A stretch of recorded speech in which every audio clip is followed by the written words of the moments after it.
नमस्कार, मैं हूं रूपा पंडित। खास मुलाकात इस कार्यक्रम में आप सभी का बहुत बहुत स्वागत है। आज मेरे साथ विधानसभा क्षेत्र के अधिक एवं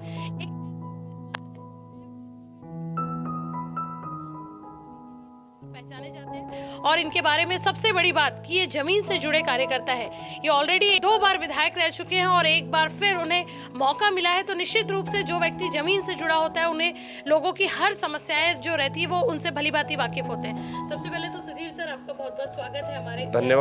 धन्यवाद आपका। आपके चैनल के माध्यम से आप मुझे यहाँ इंटरव्यू करने के लिए आमंत्रित किया है। मैं आपका तहे दिल से शुक्रगुजार करता हूँ। सुधीर सर, आप 2 बार विधायक रह चुके हैं, तो इस नाते बहुत सारी चीज़ें जो हैं आप भली भांति परिचित हैं कि लोगों को क्या उनकी नीड्स है, मतलब मूलभूत ज़रूरतें क्या है और अभी तक उनकी चीज़ें जो है वो पूरी नहीं फुलफिल हो ही पाई है। एक बार फिर अगर जनता आपको मौका देती है तो आप किन किन चीज़ों पे फोकस करेंगे? सबसे पहला तो मेरा फोकस रहेगा ये उमरेड विधानसभा में उमरेड, भिवापुर, कुही 3 तालुका प्लेस है। बहुत बड़ा मतदार संघ है, 400 गांव का ये मतदार संघ है। ग्रामीण एरिया बहुत बड़े पैमाने पे है। इसमें उमरेड शहर नगर परिषद का एरिया है, उसमें 60,000 की आबादी, कुल आबादी है एक गांव में। और वहाँ पे MIDC भी ग्रोथ सेंटर बहुत बड़ा है और कुही में भी है, भिवापुर में भी है। सबसे अहम बात तो सही मायने से देखा जाए तो रोजगार की है। युवाओं को रोजगार मिलना चाहिए, ये हमारी प्राथमिकता है। क्योंकि ये जब तक ये युवा काम को नहीं लगेंगे उनके परिवार में अस्थिरता रहती है। तो सबसे पहले यहाँ विधायक करके चुन के आने के बाद तीसरी बार तो सही मायने से मैं 2 बार तो विधायक रह चुका, तीसरी बार भी मुझे पार्टी ने उम्मीदवारी दी थी और मैं अभी चौथी बार चुनाव लड़ने जा रहा हूँ। 2 बार तो रह चुका, 1 बार मैं हार चुका चुनाव और तीसरी बार पार्टी ने मेरे ऊपर विश्वास डाला है। वरिष्ठ नेतागण और स्थानीय लेवल के हमारे सभी नेताओं का मैं शुक्रगुजार करता हूँ। लेकिन इस मतदार संघ में चुन के आने के बाद में पहली बात मैंने बताया कि बेरोजगार को रोजगार देना, नए उद्योग यहाँ पे आना चाहिए, उद्यमशीलता आना चाहिए, नए उद्योगों के माध्यम से नए लोगों को रोजगार मिलना चाहिए। किसान की जो उपज है उसमें जो भी लोग हैं, किसान का बेटा खेती में जाने के लिए तैयार नहीं है, लेकिन हम ऐसे किसान के लिए भी उद्योग लाएंगे कि अपने खेती में स्वयं स्फूर्त वो ऐसा अपना खेती करे कि वो उद्योग के माध्यम से देखते हुए खेती कर सके। इसके लिए नई टेक्नोलॉजी लाके उनको कैसे काम को लगा सकते हैं, वही ये मेरा प्राथमिकता है। सर, एम्प्लॉयमेंट वाली न्यूज़ बात तो आपने बहुत अच्छी कही कि बेरोजगार लोगों को रोजगार देंगे, लेकिन आज भी उमरेड जैसे पिछड़े हुए क्षेत्र के बच्चे जो है एजुकेशन के लिए बाहर गाँव जाते हैं, नागपुर या फिर कहीं और। तो क्या नागपुर में, हमारे उमरेड क्षेत्र में या फिर यहाँ के आसपास एरिया में कोई एजुकेशन से रिलेटेड कोई बड़ी यूनिवर्सिटी लाने का प्लान है आपका? देखो कैसा है, नागपुर हमारा देश का एक जीरो माइंस है और नागपुर में या मेरे मतदार संघ से यानी उमरेड से, भिवापुर से, कुई से 30-40 किलोमीटर के रेडियस में नागपुर है। यानी नागपुर को सबसे पास में कोई मतदार संघ है तो उमरेड विधानसभा है। और कनेक्टिविटी एकदम जोरदार दी है हमने, चारों बाजू से यानी नागपुर को जोड़ दिया गया है रास्ते के माध्यम से। आदरणीय नितिन जी गडकरी साहब के माध्यम से, आदरणीय देवेंद्र फडणवीस साहब के माध्यम से, आदरणीय पवन कुमार साहब के माध्यम से हमने ये मतदार संघ को जोड़ दिया है। तो इसलिए वहाँ पे बहुत सारी यूनिट्स आए हैं ग्रामीण एरिया में। तो क्या होता है कि यहाँ का बच्चा इजीली एक्सेस वहाँ पे रहने से आधे घंटे में नागपुर में पहुँच जाता है। तो इसलिए वो नागपुर में जाना चाहता है और नागपुर में सुविधा भी है। तो पास में ऐसे ग्रामीण में यूनिवर्सिटी लाने के बाद में उसको उतना ये भी मिलना चाहिए, तो रेडियस वहाँ पे लोग जाना भी चाहिए। क्या होता है, गरीब का बच्चा आज ग्रामीण में भी रहने वाला जो है वो अपने बच्चों को उमरेड में पढ़ाना चाहता है, उमरेड का आदमी नागपुर में पढ़ाना चाहता है, नागपुर का आदमी पुणे में भेजना चाहता है, पुणे का आदमी उधर बेंगलोर में भेजना चाहता है, मुंबई में भेजना चाहता है। ये तो प्रक्रिया है, स्टेप बाय स्टेप प्रक्रिया चलती रहती है। तो मेरे पास में एकदम नागपुर के पास में नई अच्छी यूनिवर्सिटी आई है तो उसका उपयोग हम लोग करते ही है। तो उसके माध्यम से हम बच्चों को ज्ञान देते ही रहते हैं। तो नागपुर में अच्छी सुविधा आदरणीय नितिन जी गडकरी साहब के माध्यम से, आदरणीय देवेंद्र जी के माध्यम से, आदरणीय बावनकुड़े साहब के माध्यम से यहाँ आई है। तो सुविधा है। सुधीर सर, कई बार लोग कहते हैं कि समाज सेवा की भावना लेकर हम राजनीति में प्रवेश करते हैं, तो राजनीति में प्रवेश करने का जो उद्देश्य है आपका क्या था? मेरा भी उद्देश्य वही था। राजकारण इस समाज सेवा का माध्यम रहना चाहिए। हमारे आदरणीय नितिन जी गडकरी साहब बोलते हैं सभी पार्टी के लोगों से उनके संबंध है, तो कोई भी आता है तो वो नहीं कभी बोलते नहीं, जो रास्ते आते हैं तो वो काम करते रहते हैं। देवेंद्र जी भी हमारे कोई भी आते हैं तो उनको सहयोग करते हैं, हमारे बावनकुड़े साहब कोई भी आते हैं तो उनको सहयोग करते हैं। मैं भी उनके नक्शे कदम पे चल के, कोई भी आदमी आता है समाज का, चाहे किसान हो, मजदूर हो, महिलाएं हो, युवा है, व्यापारी है, कोई 12 बलूचीदार ओबीसी का भी घटक आता है, तो उनकी जो जो बातें रहती है उनको सहयोग करना ये मेरा फर्ज मैं समझता हूँ। राजकारण समाज सेवा का माध्यम रहना चाहिए। राजकारण में काम करते तो 20% राजकारण रहना चाहिए, 80% समाज के कारण रहना चाहिए। वही काम हम निरंतर पिछले 30 सालों से, मैं इस क्षेत्र से जहाँ आप मेरी मुलाकात ले रहे, इसी मतदार संघ से मेरा राजकीय भवितव्य चालू हुआ। इसी मतदार संघ में झटपी काउंसिलर था और ऐसे निरंतर लगातार मैं 7 चुनाव लड़ चुका हूँ।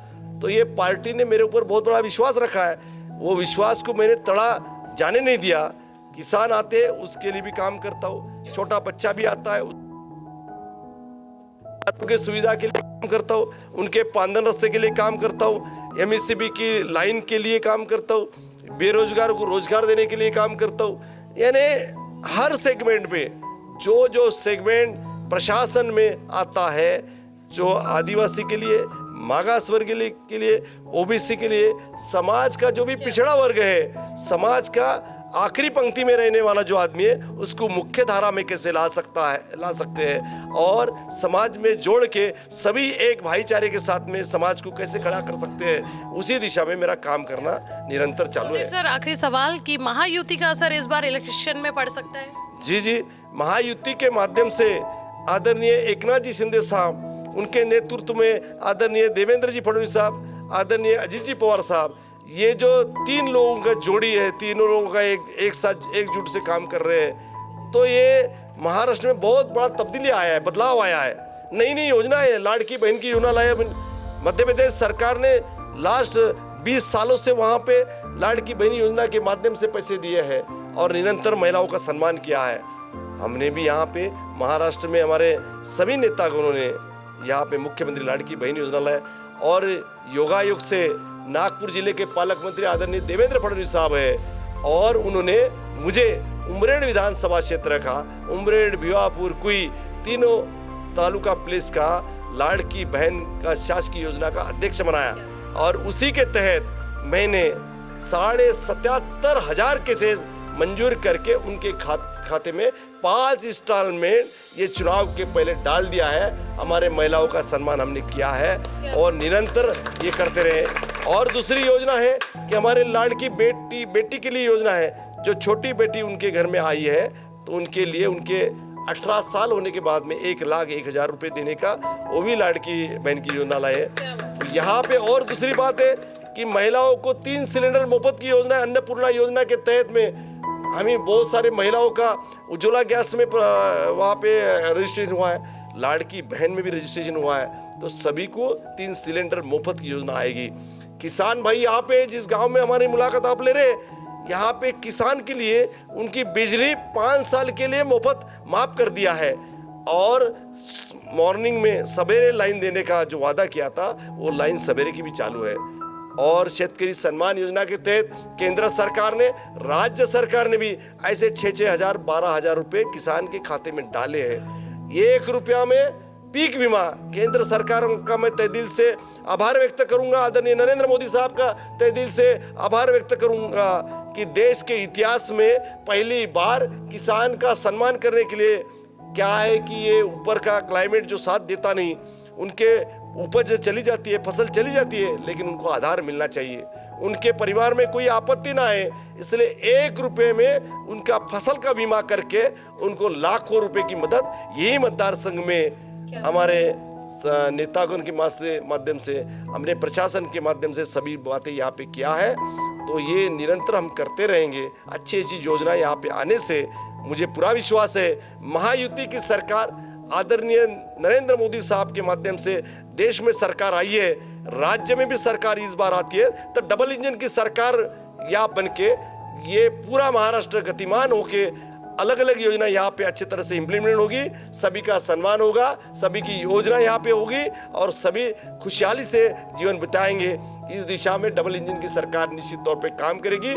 मेरी विनती यहाँ पे सभी मतदार संघ के हमारे मतदाताओं से कि डबल इंजन की सरकार आने के बाद में सभी किसान का, मजदूर का, युवाओं का, सभी का सम्मान होगा। महिलाओं का सम्मान तो क्या ही है, हमारे युवा साथी के लिए युवा कार्य प्रशिक्षण योजना के तहत में उनको 6,000, 8,000, 10,000 स्टाइपेंड देने का भी जीआर निकला है।